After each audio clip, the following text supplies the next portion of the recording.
Movies, movies, movies made from books. Yes, folks, that is the topic of our discussion today here on The Real Deal. In 3, 2, 1. So Jake, what are you starting with from your favorite or least favorite movie adaptation from the novels? As soon as you sit down. As you can see, we've got a lot more things on our tables than we usually do, and that's because one of Hollywood's favorite movies to make is the movie based on the popular book. Why? Because the book's already popular and has a lot of fans, so for them, it would theoretically be a very easy, chance to cash in on an exciting story. And of course, as fans, we love seeing our favorite book characters brought to life. But sometimes, Hollywood doesn't do a very good job, and the stories we love just isn't done justice. And so today we're going to be talking about movie adaptations from books. So, Donnie, what is perhaps one of your favorite adaptations, or perhaps one of your least favorites? Let's start with least favorite. Least favorite. Oh boy, I have to go through. I was never big into Harry Potter. I read the first Harry Potter book, and I would say the book was a lot different than the film. Mm-hmm. So that would be my least favorite, but of course I'm biased because I really don't like Harry Potter that much. But the book, to me, and there's a lot of fans out there of Harry Potter that say that the books are a lot better than the films. Yeah, I would say they are. And that's a bigger fan base, too, of the books compared to films. I wonder if instead of maybe discussing what our least favorite and most favorite are, maybe we should discuss some of the common problems, or just how does this usually go? And I'll let you I would say character development is a big thing. Mm-hmm. In the book, you have a lot more time to character development than you do actually in films. Oh yeah, And especially totally. you get to dig inside the mind of the individuals in the book. Whether it's written in first person or third person, you understand them a lot more. Sometimes physical features are a lot different too in books compared to movies. That's a little bit minor of an issue though. To go back to your last point, that's actually something, so as I've mentioned before on this channel, most of my creative work, creative writing, is based on short stories, novellas, or even novel-length pieces, not scripts. And something is, so recently I've started developing some scripts for Donnie to work on in his films, and I've mentioned this to you several times, is I have some trouble writing the scripts because I can't get into the character as much as I can with a regular fictional story, or even a non-fiction story, because I've written some non-fiction. And I totally agree, that's one of the big issues, is sometimes the movies, you don't connect with that character. And that's harder in the films we do too, because we do a lot more short films. Mm-hmm. Feature films will give you a lot more time to at least expand upon characters. It's still a big challenge. But when you have shorter films like we do, it's like writing a script for that. It's like you need to be from point A to point B instead of actually focusing more on character development, like you can within a 15-minute to 30-minute film. It's just more challenging, as you discovered. And many of these, even these longer films, they struggle with it.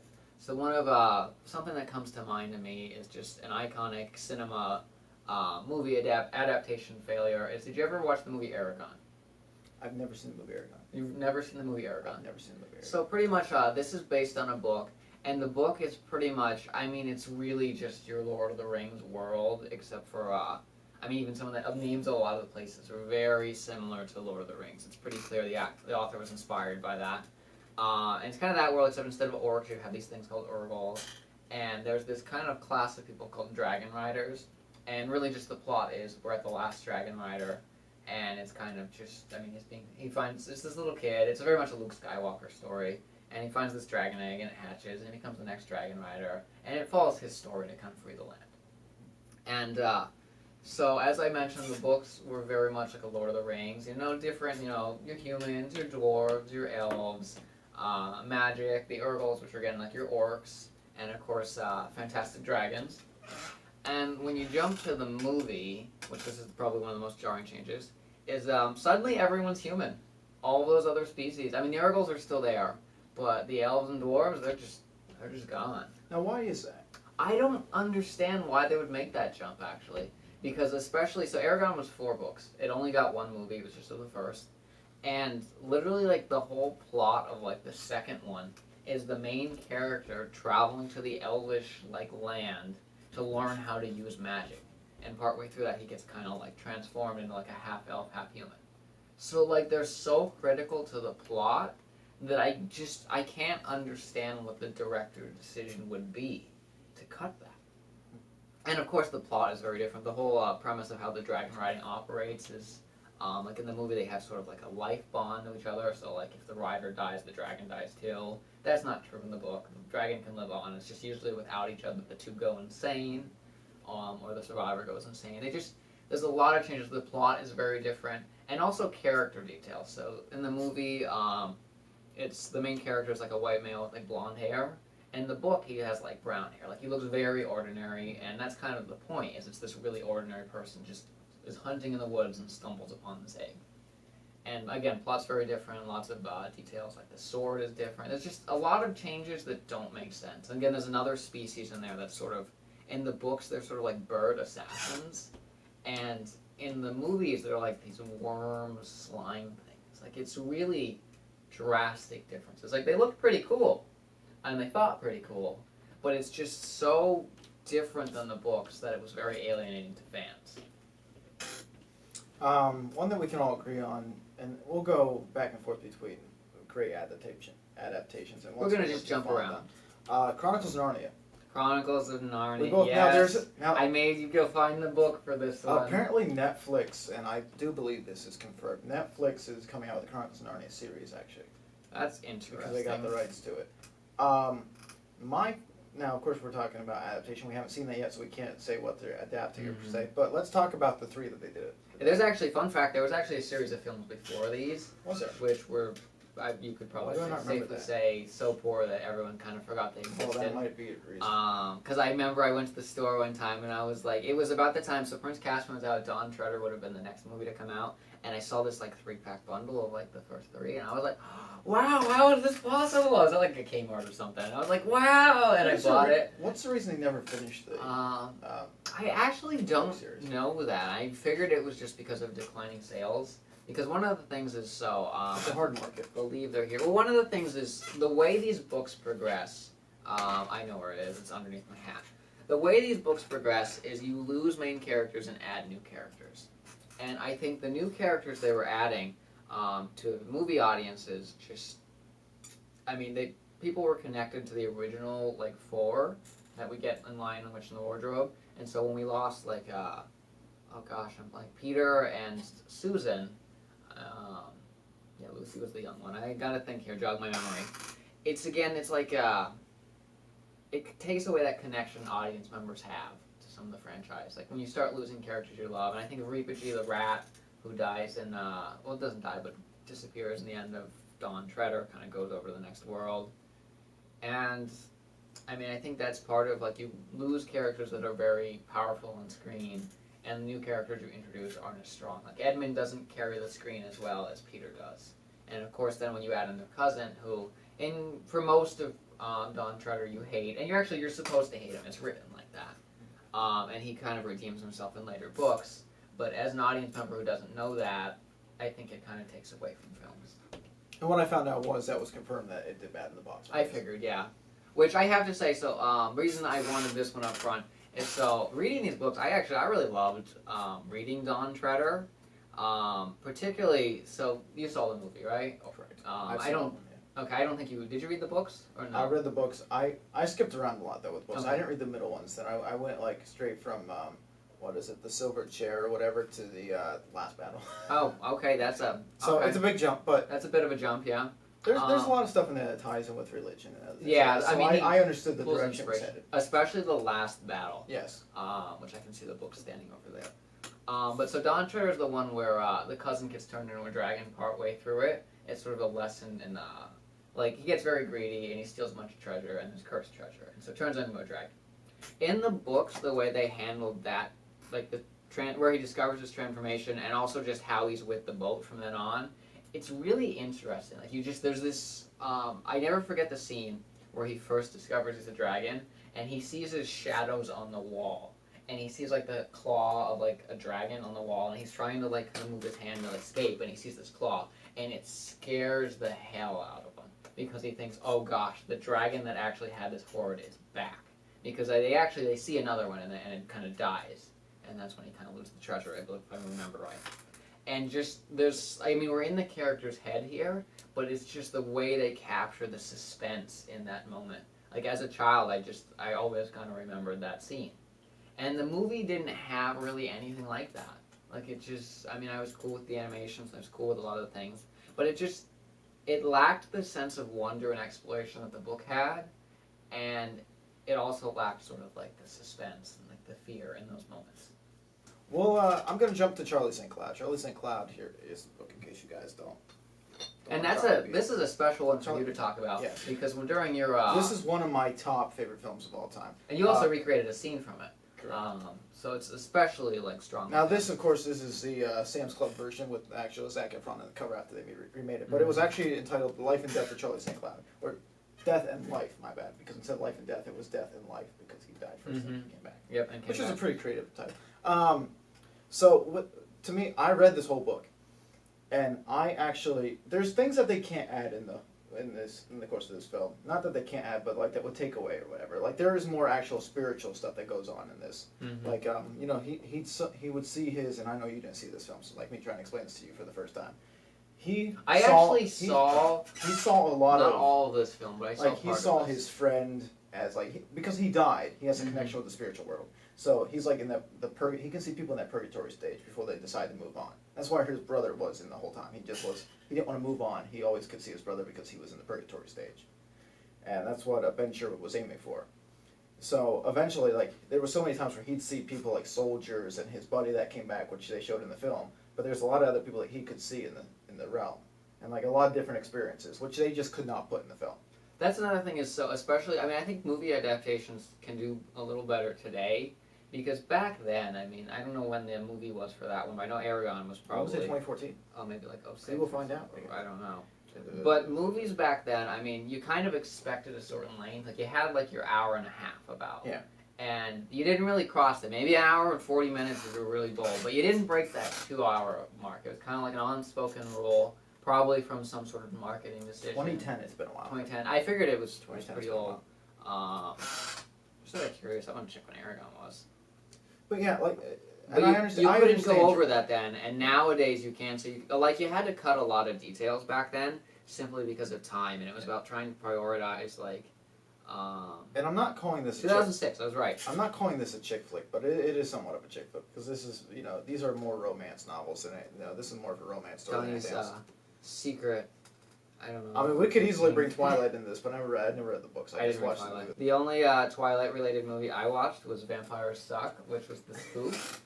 Highly recommend. I was dragged to the theater to see Twilight, so... I mean, that was big. I mean, a lot of people went to see that I wouldn't have expected to go see that when they were in theaters. Yeah. Well, I mean, the Hunger Games capitalized on that. Because that was the start of the trend about all these books coming to like life. No, I think Hunger Games came after a lot of those. Twilight was before. Yeah, I said Twilight was the start of. Oh, you said Hunger Games just now. No, yeah, I said Hunger. You said Hunger Games was like it. We will go back and rewatch it. But anyway, Twilight was the start of all these major companies turning these novels into like actual big series. I wouldn't say that because I mean Harry Potter came before Twilight. When you look at like the progression, like how the studios were putting out just like this, there was still a very big gap in between a Harry Potter and what movie would I just even say? Twilight. I mean, you're talking about Twilight. There was a big gap in between that. Okay, it wasn't until Twilight hit that the film companies were like, okay, and then the next thing you know, Hunger Games, Divergent, and they had Maze Runner. All these things were coming out back to back to back. I mean, they've always been trying to make movie adaptations of books. That's not something new. No, I'm not saying that, but I'm saying the whole series of books adaptation. That had nothing to do with Harry Potter because they were still writing the Harry Potter books when that was. Well, yeah, but I mean, the movie adaptations are constantly happening. Like, we just talked about Aragon for the 2006. They hoped to make that a constant one, because that's 4 books they could have, and they didn't succeed. Oh, it's the same thing with Percy Jackson. So I was going to bring that up. Yeah, that one actually, that had 2. I liked those movies, but I didn't read the books, and that's another thing about these instances, is I think a lot of times, if you haven't read the book, you can enjoy the movie.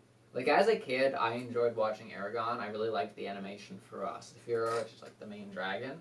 But once I read the book, I couldn't watch the movie anymore. I just couldn't do it.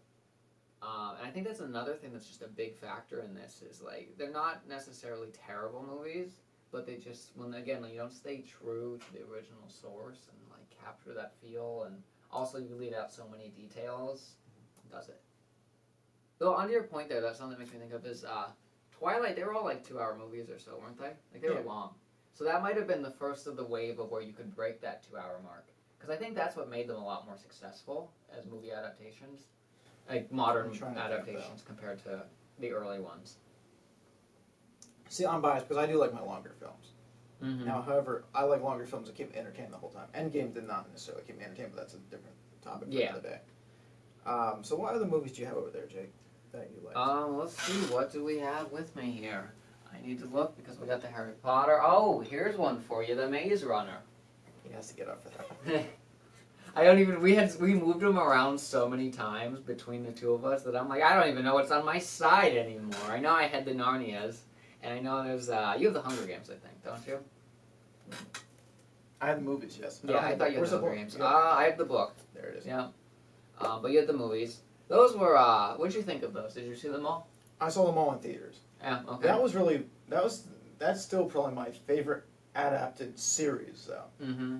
Now, I did not read all the books, Mm-hmm. so I can't go along the lines of, I didn't read the Mockingjay book. Mm-hmm. I read the Catching Fire and the original Hunger Games book. But I didn't think they did that much justice to it. A lot of people said that they did. The ending is well, where it fell apart. that's exactly yeah. where I The ending is where it fell didn't apart. get to. Everyone says it started good, and even just watching the films, like not even imagine like even if you don't know the Well, books. part one of Mockingjay as a film in general was pointless. Yeah. They could have easily did that in 30 minutes. Now, you know how we just literally talked about how they could have expanded upon things. They could have crunched that. There's moments you can crunch things, yeah. Because we didn't need them going to the underground village for a whole film. Mm-hmm. And I mean, sometimes it's being like captured by the capital. You didn't need that. if you handle it different, like maybe if you. Yeah, I mean, that was a decisions film they that could have made. went to that 3-hour Endgame type thing. Yeah. We're fine with for a final film. If they shorten that up a bit, or just even.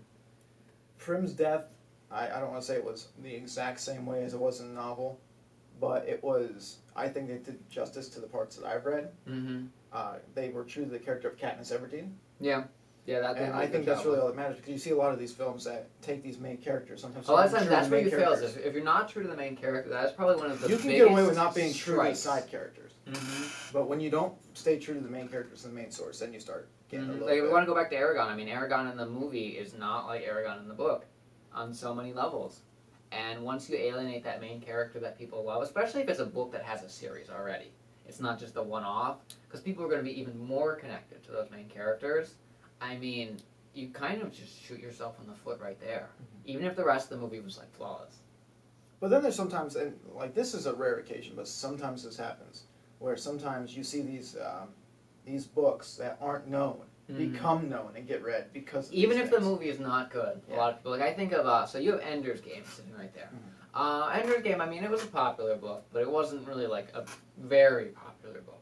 And that got a lot of attention after the movie came out, and a lot of people went back and read it. Because the movie, I mean, the movie wasn't fantastic, but it had a neat twist in it, which was from the book.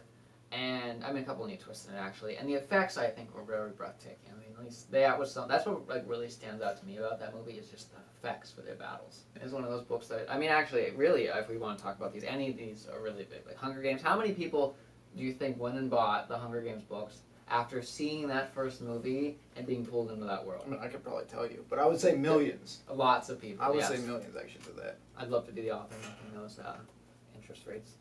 But you know what? Some of these, like, I believe C.S. Oh boy, I don't want to misspeak, but I think C.S. Lewis has passed away. Correct? I think so. Okay, but like his books. Remember, at first when he was writing these, he was like crucified like for writing these Dead for because it was like witchery books. a You know, while. before Yeah, I Harry was like, Potter. these were really old. Yeah, before Harry Oh, Potter. he's been dead for 50 Okay. years. I was like, I know he's dead, But- but I didn't know when. I thought he was 80s at least. One of the things is, you see that his books became popular after he passed That's a away. comes thing, is books becoming popular after their time. So, Those, I mean, right now we have I mean, an era if you of, really want to be one of those authors, you just don't want to be that. I mean, that's incredible. well, that's a good way to leave your legacy, though. Yeah, that's incredibly common. I mean, I can think of maybe like Edgar Allan Poe, or just a lot of classical names. They became popular after they were dead. Someone digs up their stuff, and I don't think Hawthorne was popular during his day. I mean, it's all these eras. I mean, this is very common. And what's interesting is I think actually we're in an era now where the movies that are becoming popular, their authors are still alive. Yeah. Which is, I mean, really interesting. So maybe we should start a new trend and go back to find all the dead authors and revive their books. I thought you were going to say not making the films until they were dead. Oh, okay. Well, I mean, we could do that, but then again, well, none of yours will ever be made then, and mine will ever be made. Not in our lifetimes, but No. Maybe I'll die young and you can just make my film then. What happens when I die? You know, you That's gotta not live fair. long. You just have to keep surviving. Okay, I can do that. Just keep making them and then they'll all be famous after. So I think we talked about all the films we really need to talk about, and all the novels we want to talk about. Yeah, we've got a lot of the big ones. If Leave there's- us in the comments. Are there any movie adaptations that just didn't live up to the book? It was your favorite book growing up or your favorite book as an adult and the movie just, it let you down. Or vice versa. Were there movie adaptations that you thought maybe were better than the book? Let us know in the comments below.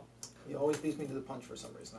I'm I always try to always do waiting for it. I'm like, yes, ending, conclusion. It's a goal. Not because I'm trying to get to the end, but because I just love giving ending spiels. You're fired. Get out. No, I'm not leaving. If I do, I'm taking this backdrop with us.